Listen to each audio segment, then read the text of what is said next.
तरह से समझने के हमारे दर्शकों की भी काम आएगा और हमारे लिए भी बहुत उपयुक्त तो रहेगा। जैन साहब, इस पूरे मामले को आप किस तरीके से देख रहे हैं?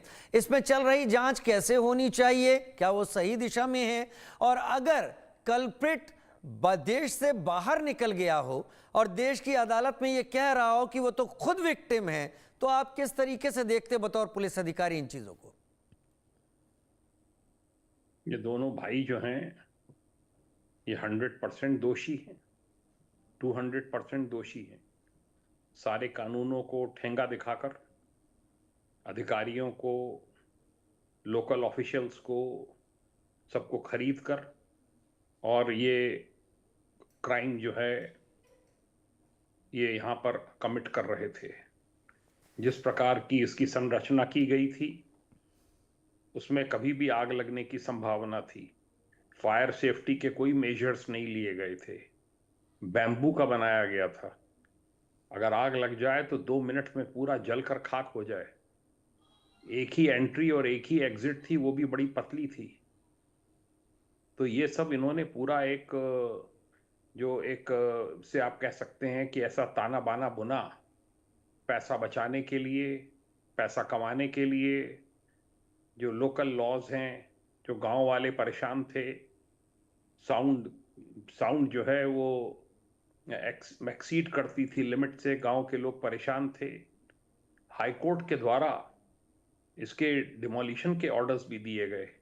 फिर भी आप देखें कि किस तरीके से वहाँ के का स्थानीय प्रशासन, टूरिज्म डिपार्टमेंट, पुलिस, अन्य विभाग किस तरीके से मिले हुए थे कि उन्होंने उस सबको अनदेखा किया और कहने के लिए नाम मात्र को जरा सा एक हिस्से का उन्होंने डिमोलिशन करके और उसकी खाना पूर्ति कर दी। ये सॉल्ट पैन एरिया में बनाया गया था। सॉल्ट पैन एरिया में गोवा में कंस्ट्रक्शन बिल्कुल अलाउड नहीं है। हर हर नियम को ताक पे रखा गया। जो डिमोलिश किया गया है दूसरा रोमियो लेन, वो टूरिज्म डिपार्टमेंट की जमीन पर बनाया गया। टूरिज्म डिपार्टमेंट वालों का कहना है कि वो बार बार बना लेता था, हम उसको डिमोलिश करते थे, वो फिर बना लेता था, हमारी सुनता नहीं था। इससे पता चलता है कि किस प्रकार की लाचारी वहां पे थी, किस प्रकार से नियमों की अवहेलना हो रही थी। ये भी बताया गया है मुझे कि अंजुना पुलिस जो है और क्राइम ब्रांच इसके अगेंस्ट एक्शन लेना चाहते थे, पर वहाँ के जो रिटायर्ड और सर्विंग सीनियर ऑफिसर्स हैं आईएएस आईपीएस के, वो दबाव डालते थे और कुछ भी इसका नहीं बिगड़ने देते थे। बहुत ही शर्मनाक व्यवस्था है। अब भी चाहिए कि ये गोवा सरकार जग जाए।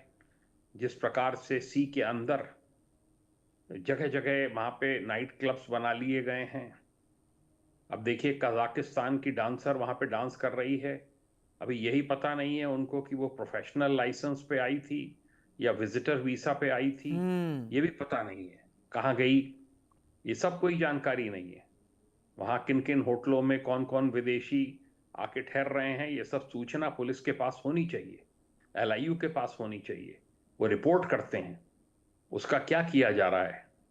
ये समय आ गया है अब कि गोवा के सभी विभाग चेत जाएं, जागें और इस प्रकार की जितनी अवैध गतिविधियां वहां पर हो रही हैं, बड़े लेवल पर वहां पर ड्रग्स का कारोबार चल रहा है, इस सब पे कार्रवाई करें।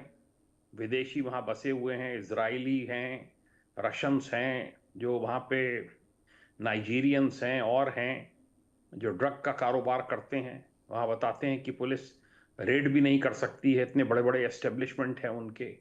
तो इस सबको देखना पड़ेगा।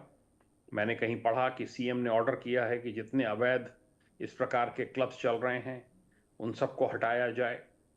ये सही कदम होगा, हटाया जाना चाहिए। सॉल्ट पैन एरिया से सी के अंदर जो क्लब्स बना लिए गए हैं, कभी भी कोई भयंकर अग्निकांड जी, हो सकता है और इस सब पे कार्रवाई होनी चाहिए। ठीक है।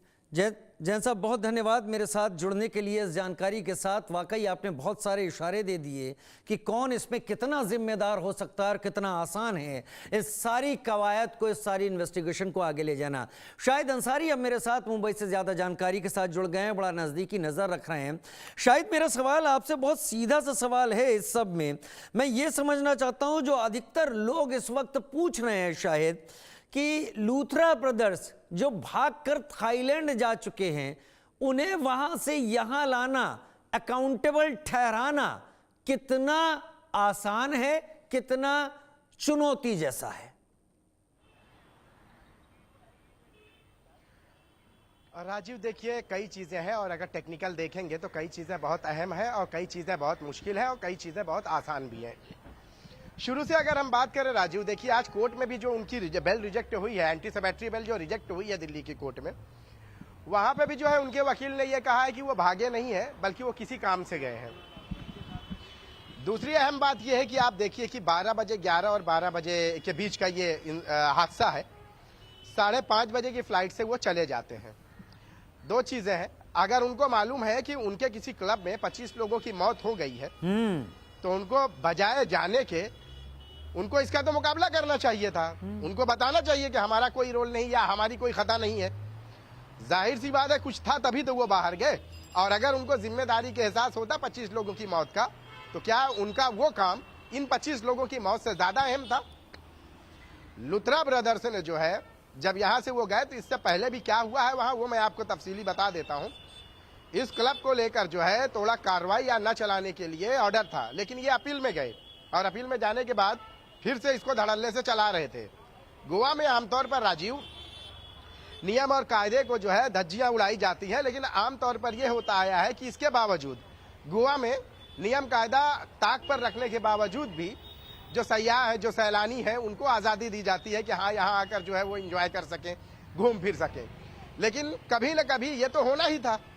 अगर शायद ये पहले हो जाता, आपको मैं बताऊं कि वहां पे लोगों की मौत कैसे हुई। वहां पे जिन लोगों की राजीव मौत हुई है वो आग लगने से उनकी मौत नहीं हुई, दम घुटने से, बल्कि धुएं की वजह से जो घुटन हुआ है, उस घुटन की वजह से ज्यादातर उन लोगों की मौत हुई है। वहां देखिए कि जो जगह थी वहां पे ना तो फायर के जो सेफ्टी के उसूल है उस पर अमल किया गया, ना ही धुआं निकलने की कोई नक्काशी का कोई जरिया था, ना ही धुएं को डिटेक्ट करने का कोई जरिया था। आपको बताऊं मैं राजीव की जहां पे आग लगी थी वहां पे फायर की जो है गाड़ियां तक नहीं पहुंच सकी। 400 मीटर दूर गाड़ियां खड़े होकर उस आग पर काबू पाने की कोशिश कर रही थी। बिल्कुल ही सकरा रास्ता था, बहुत ही छोटा रास्ता था। तो आप देखिए कि ये सब करने